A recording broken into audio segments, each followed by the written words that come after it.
Question and answer na Kaberte dito. question and answer na po ta na po yung mga vulgar ano yun. Okay, question number 1.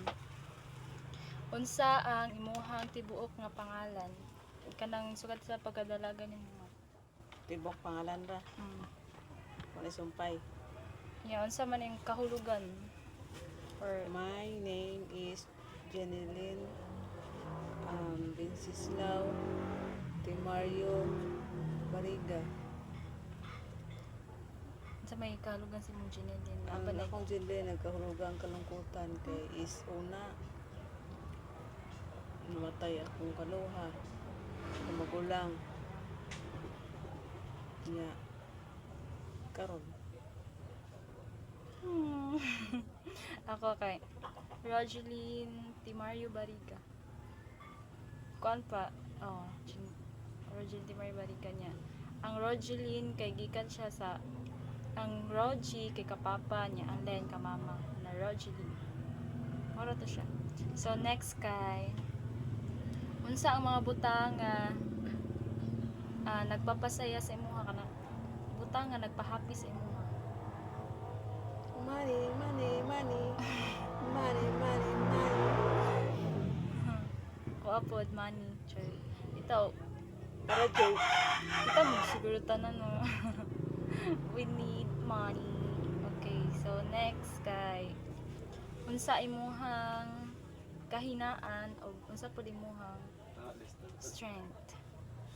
Kailangan ako ka ng singhagan ko sa akong trabaho. Kana makaduyon na ko. Yung Mawa sa concentration. imong lakas, unsa man imong lakas. Lakas na ko kay kamo kung ano. Papa di ay.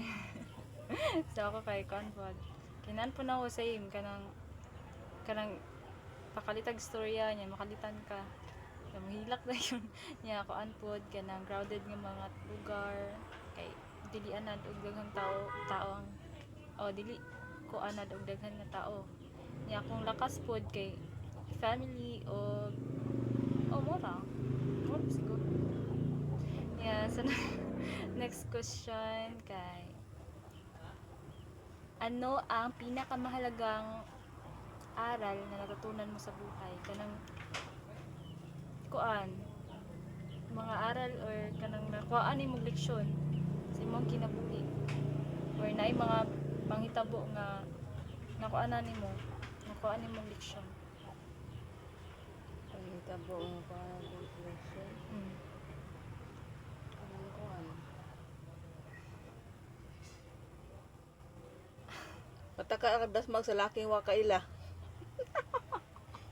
Ha? Unsa rin na? Ako pod kay kuan leksyon nga akong nansa kay dali ra mo trust. Dali ra mo trust niya. Dali ra pud mo kuan. Mahirap. Gi wala nakalaing tubag ito mga leksyon nga napanghitabo sa imong life. Or naay mga panghitabo nga kuan ginasure jud nimo nga di na mahitabo usab.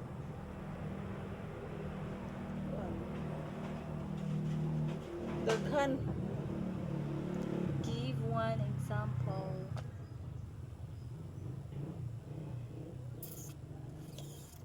Basta daghan din akong kuan nato. Sige, daghan. So, next kay paano mo ipapakita ang pagmamahal sa sarili? Suda uy, chay. Saan nimo pagpakita nga gilove nimo imong kaugalingon? Makaon ka. Moinom og tubig. Mukaon sa saktong oras. Nga. Dili magsigig. Kasuko. Tama. Nga na pod kanang atimanon ang kaugalingon o mato ka nagsayo matulog og sayo og mora to nya atimanon ang self kay health is capital sa lahat. Next Ano ang isang bagay na ipinagmamalaki mo sa sarili? Ito nga, akoan, buta nga, imo gi, proud kay kasi mo kagalingon. Nga na. Sama Dobe, ikaw Dobe? Wala, ikaw na. Dili, ikaw mo muna. Proud ko Proud? kagalingon nga. Nga nakasurvive ko sa mga mga struggle ana basta ka nakasurvive ko 1 year I'm still here ana basta Okay. nakasurvive ko. Proud ko kagalingon kay dili pa ko karon. Sige wala to wala kay kuan na Ito karon daghagi-agian nga mga kuan. Diyan. Sige. Gyapon. next kay ano ang isang karanasan na lubos na nagbago sa iyo kanina Ikaw bigam tubag ato. mo na oy nitubag mo ko Sa man to? itong pinagmalaki ko, nakasurvive ko sa mga struggles, mga hard times. Yes, I'm still here in front of you, talking, smiling. Smiling. Sunod, katong last nga question, dili pa ni siya last. Kanang, unsa ang mga karanasan or karanasan nga nakuan dyan mo diksyon nga nausab jud ka tungod ana nga karanasan.